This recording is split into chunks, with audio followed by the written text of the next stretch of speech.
নমস্কার বন্ধুরা, আজকে আবারও চলে এলাম নতুন একটি ভিডিও নিয়ে। আজকে আমি আপনাদের সাথে শেয়ার করছি স্টাফড পটল ফ্রাই। নিরামিষের দিনে স্টাফড পটল ফ্রাই একটি দারুণ মুখরোচক পদটি গরম গরম ভাতের সাথে একেবারে জমে যাবে। ঘরে থাকা বেশ খানিকটা দুধকে ফুটিয়ে নিলাম। ফুটে যাওয়ার পর দিয়ে দিলাম ভিনিগার, আর সুন্দর একটা গন্ধ আসার জন্য গাছ থেকে তুলে আনলাম একটা লেবু। সেই লেবুটাও দুধের মধ্যে দিয়ে দিলাম যাতে একটা সুন্দর গন্ধ বেরোয়। তারপর ছানাটা কেটে যেতে একটা সাদা কাপড়ের মধ্যে ছেঁকে নিলাম ছানাটা। তারপর একটু ঠান্ডা জলে ধুয়ে দিয়ে দিলাম সিল চাপা। একটু ছানাটা সেট হয়ে যেতে ফ্রিজের মধ্যে রেখে দিলাম। পনির তৈরি হয়ে গেল। এখন আমি পটলগুলোকে হালকা হালকা করে খোসা ছাড়িয়ে নিয়েছি। পটলের ভেতরে থাকা বীজগুলোকে চামচের পেছন দিয়ে বের করে নিয়েছি। কড়াইতে সানফ্লাওয়ার অয়েল গরম করতে দিয়ে তাতে দিয়ে দিলাম পটলগুলো। মিডিয়াম টু লো ফ্লেমে ভালো করে পটলটাকে এপিট ওপিট করে ভেজে ফেললাম।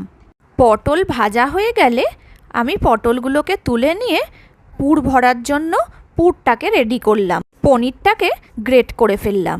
পনির গ্রেট করা হয়ে যেতে আমি দিলাম দুটো সিদ্ধ করা আলু, তাকেও গ্রেট করে নিলাম।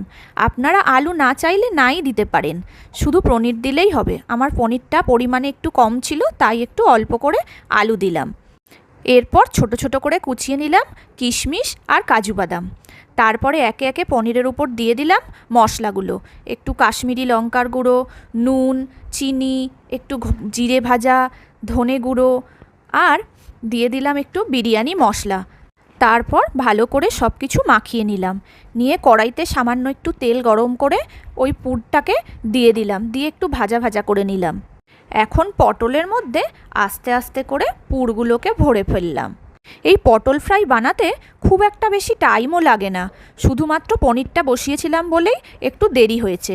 বাজার থেকে পনির কিনে আনলেও হবে। এবার আমি একটা ব্যাটার বানিয়ে ফেললাম। একটু বেসন, একটু নুন আর একটুখানি হালকা করে খাবার সোডা দিয়ে নিয়ে ফেটিয়ে নিলাম। এর সাথে 2 চামচ কর্নফ্লাওয়ার নিলেও বেশ ক্রিস্পি হবে।